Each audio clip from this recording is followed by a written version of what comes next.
Hello everybody, welcome to another vlog at this quarantine time. Hopefully all of you are staying at home, and if you are venturing outside, hopefully you're putting on masks and taking precautions because we need to stay healthy and safe at this time. Today I decided to make a quick recipe that Ankita and I, both of us, really like. Ankita really loves this recipe. It is vegetable puffs or veg patties that we get in India, especially in all the local bakeries. You'll find these veg patties or veg puffs available.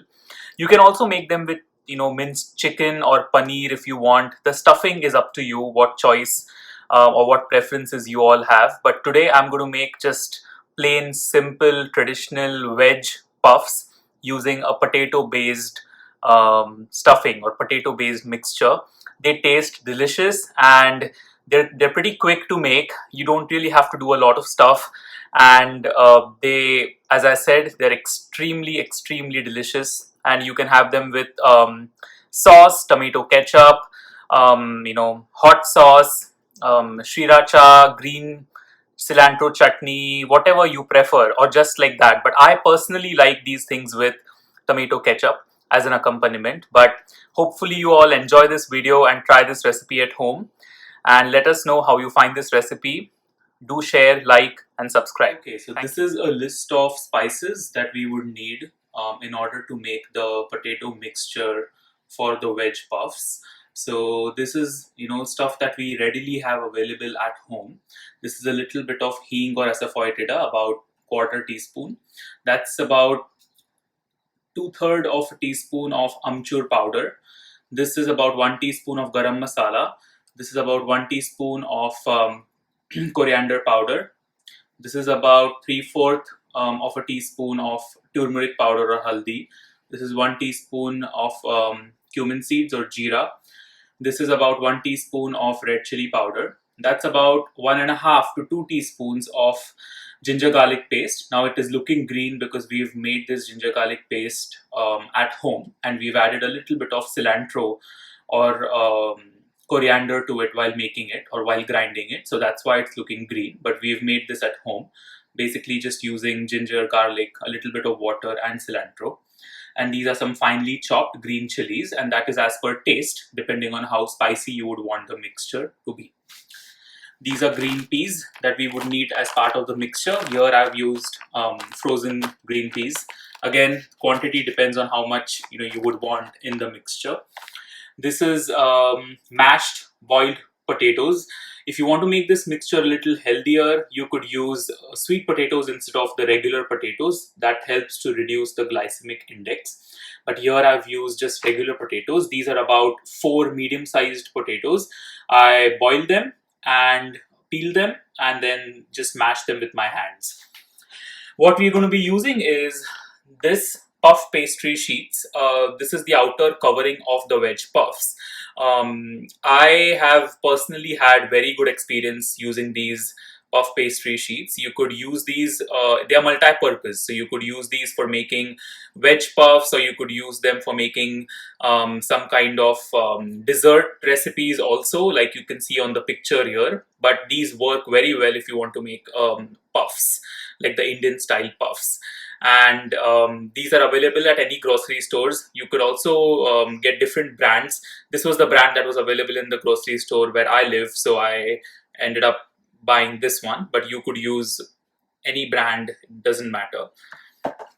And this is some butter. Again, this is some butter that I had in the fridge, so we're going to use a little bit of butter to grease the pan before we bake it, and also to apply a little bit of butter on the top of the puffs. That gives them a nice brownish color once they are done. So essentially, these ingredients that you see right here, these are the basic ingredients used as part of the recipe. This is some oil getting heated. I've taken about 2 teaspoonfuls of oil in a pan, and this is getting heated on medium heat.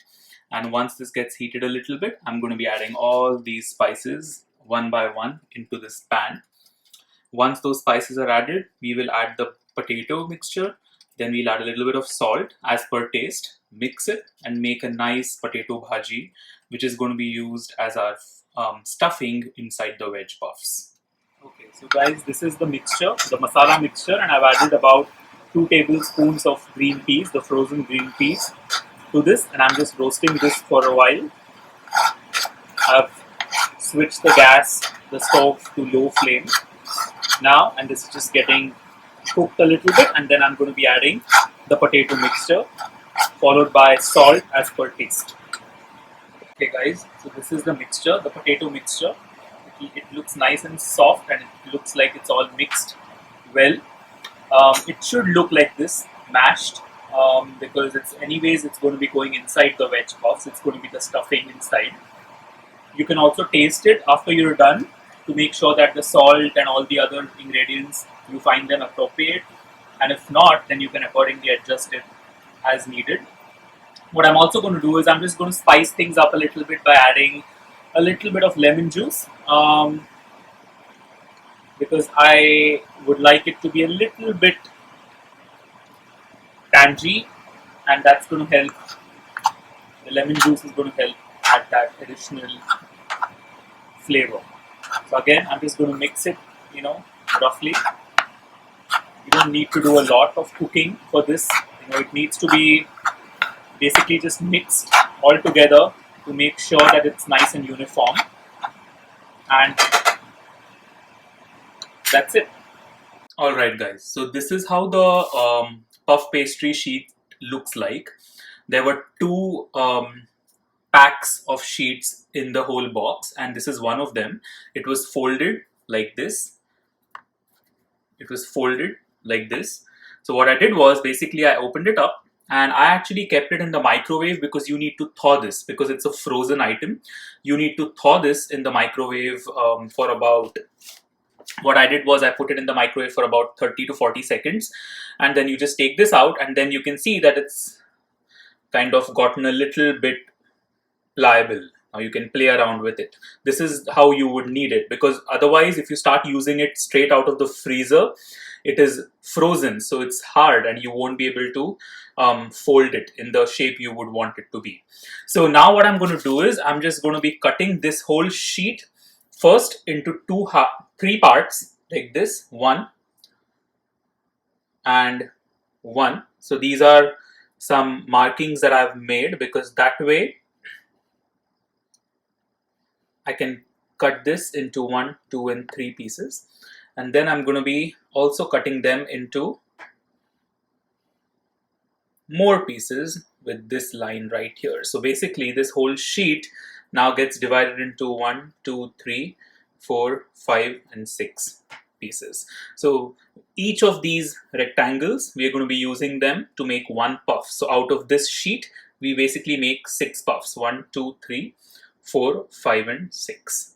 What we'll do is, now we're going to cut them into pieces, and once we have these separate pieces, I'm just going to grease them a little bit with either butter or oil. You can use whatever you want. You don't need a lot, but you just have to grease them inside with a little bit of butter or oil. And then we'll move forward with adding the potato mixture and then folding it. Guys, this is all the separate 6 sheets that I've greased them with butter now. And what I did was I just brushed, using this brush, I just used a little bit of butter on all of them. And this is the potato mixture that we've made, right? So I've added this little bit, now there is no specific quantity. You can I just took it by hand, and then I just approximately measured how much I think would be enough for each and every puff right here. So I just added this a little bit right here on one side. So this is on 1/2 of the sheet.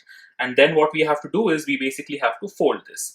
So I've just put this on 1/2, and then this part right here goes around it. I'm going to turn this so you guys can see.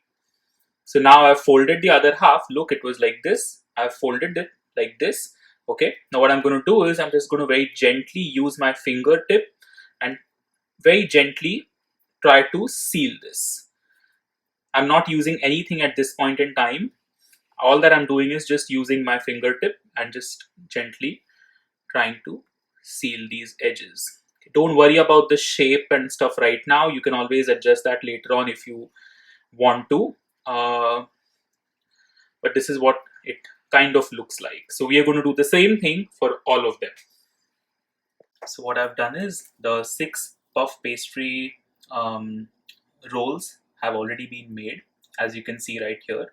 These 6 sheets, just to recap, what I did was I greased all of them inside with a little bit of butter. You can also use oil if you want, not a lot.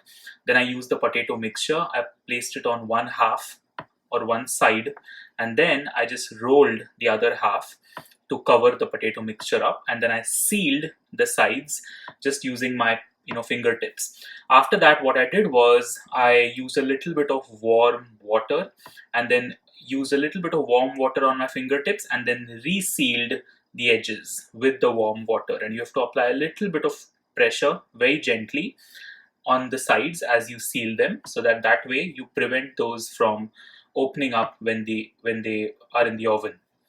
After that, what I did was I also greased the outsides of these puff pastries with a little bit of butter. Again, you can use a little bit of oil, but I just prefer the taste of butter. So you can avoid this if you want to, but usually this step gives them a nice brownish color once they're done. So that's why I greased the outsides with a little bit of butter.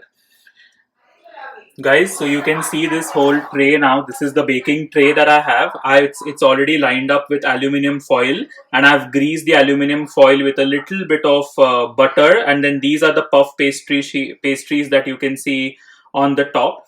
I made one extra batch because I had some extra pastry sheets with me, but the process stays the same, and I've already preheated the oven to about 350 degrees Fahrenheit. So basically this goes inside the oven at 350 degrees Fahrenheit in a preheated oven, and we'll keep it for about 30 minutes. So this is how it looks like. This is any baking tray you can use.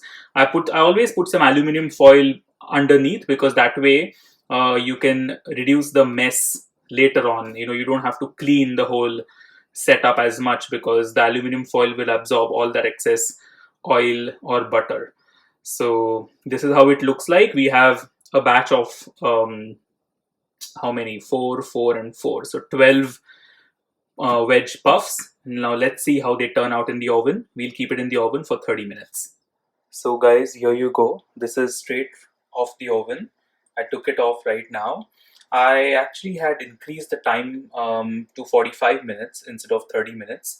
Initially, I thought that 30 minutes would be a good enough time at 350 degrees Fahrenheit. But when I checked after 30 minutes, I realized that the outer coat had not turned as brown and golden brown that I wanted it to be. So then I kept it in the oven for 15 extra minutes, and then after 45 minutes, this is what you get. It's nicely golden brown and crispy, and these veg puffs are ready.